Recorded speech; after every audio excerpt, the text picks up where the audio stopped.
So we will talk about today is September 26th, also my wife's birthday.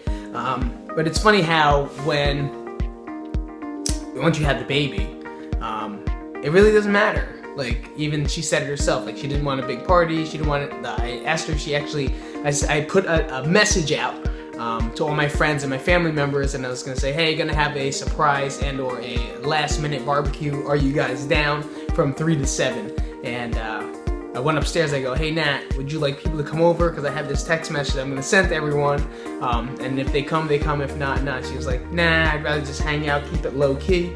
And that's what happened, because it's funny how, like I was talking about before, everything is not about you anymore. It's just about the baby. And the past couple days yesterday we had a pediatrician appointment, and it went from a basic checkup to him being like a pound lighter than he was supposed to be. He came out of the hospital at 7.8, or he was at 7.3, and now he was 6.3. So it was a little bit of a scare for them. His eyes were turning a little bit of yellowish color, but it's nothing to be alarmed about, because a lot of people get it, but you want to be very precautionary. So they sent us over to Hackensack.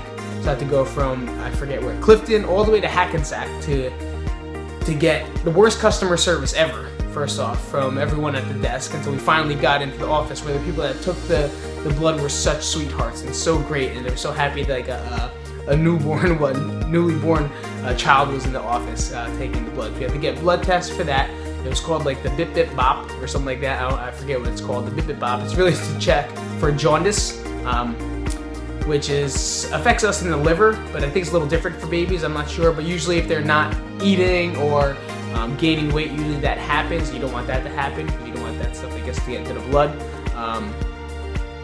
He was yellowish in the eye in the morning. I remember seeing it, and I was like, man, his eyes are a little like yellow tinted, so maybe we should definitely check it out. He hasn't pooped in 2 days.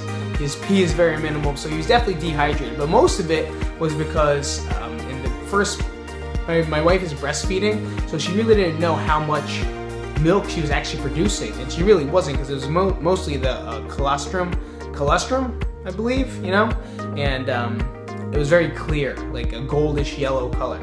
And finally she started using the pump after a friend came over and started talking about it, and she started pumping more milk, and now she's actually producing more milk these last couple days, from yesterday till today. So now he's eating every hour on the hour almost, and he is sleeping all day long. But last night was the first night of sleep that we got, and we had to wake him up to feed him every 2 hours, but that 1 hour break, another hour break, that's terrible. So it's tough, and I get it, but I hope you guys enjoyed my little story. I'm not sure if anyone's gonna listen to it, but I'm just doing it for myself, because nothing compares to the feeling of him waking up and looking in the eyes, or your own child, and just knowing that you are in charge of this person's life. You're in charge of what's going on, and it's pretty cool.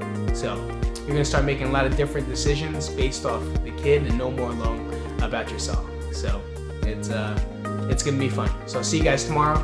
This is Pete from newdaddydiaries.com. I don't even know that's the name of the website, but